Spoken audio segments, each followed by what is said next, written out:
ಆಯ್ತಪ್ಪ ಕೂತ್ಕೊಳ್ಳಿ ಅವರೇ ಏನಪ್ಪ ಅಣ್ಣ ಮುಂದಣ್ಣ ಆಗಲ್ಲ ಅಂತ ಹೇಳಿದ್ರಲ್ಲ.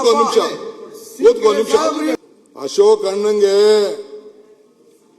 ಏಡ್ಸ್ ಚುಚ್ಚಕ್ ಹೋದವ್ ನಾನಲ್ಲ. ಸಂಬಂಧಪಟ್ಟಿದ್ದು ಎತ್ತಿದ್ದಾರೆ, ಪರ್ಸನಲ್ ಆಗಿ ನೀವು ಕುಂತ್ಕೊಳ್ಳಿ, ನಾನ್ ಮಾತಾಡ್ಕೊಳ್ತೀನಿ. ಮುಂದ್ರತ್ನ ಹಿಸ್ಟ್ರಿ ನಾನೇನು ಹೇಳ್ಬೇಕಾದಿಲ್ಲ. ಮುಂದ್ರತ್ನ ನನಗೂ ಗೊತ್ತಿದೆ. I know him last 45 years. Munirathna ಬಂದಿರು ನನ್ನ ಹತ್ರ, ಬಂದು ಅವ್ರ ಅನೇಕ ನೋವುಗಳೆಲ್ಲ ಹೇಳ್ಕೊಂಡ್ರು. ನಾನು ಅವ್ರದ್ದು ಕೇಸ್ಗಳಿಗೆ, ಪರ್ಸನಲ್ ಕೇಸು, ಅಸೆಂಬ್ಲಿಲಿ ಏನ್ ನಡೀತು, ಕಾರಲ್ಲಿ ಏನ್ ನಡೀತು, ವಿಧಾನಸೌಧದಲ್ಲಿ ಏನ್ ನಡೀತು, ಅವ್ರ ಕ್ಯಾಬಿನೆಟ್ ಅಲ್ಲಿ ಏನ್ ನಡೀತು, ಅದೆಲ್ಲ ನನ್ನ ಹತ್ರ ಸ್ಟೋರಿ ಇದೆ. ಈಗ ಬೇಡ ಅದೆಲ್ಲ, ಇದನ್ನೆಲ್ಲ ತಗೋಬೇಕು ಅಂದ್ರೆ ಬೇಕಾದ್ರೆ ಚರ್ಚೆ ಮಾಡೋಕ್ಕೂ ನಾನು ರೆಡಿ ಇದ್ದೀನಿ. ಅವೆಲ್ಲ ಸ್ಟೋರಿ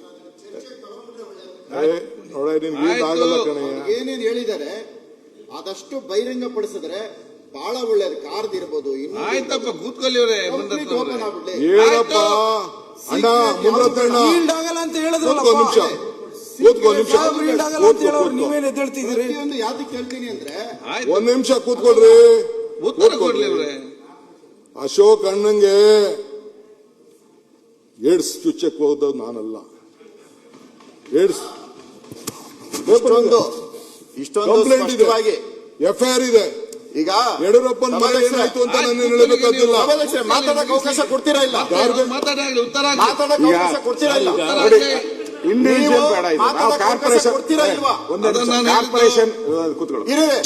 ಕಾರ್ಪೊರೇಷನ್ ಬಗ್ಗೆ ನಾವು ಚರ್ಚೆ ಮಾಡ್ತಾ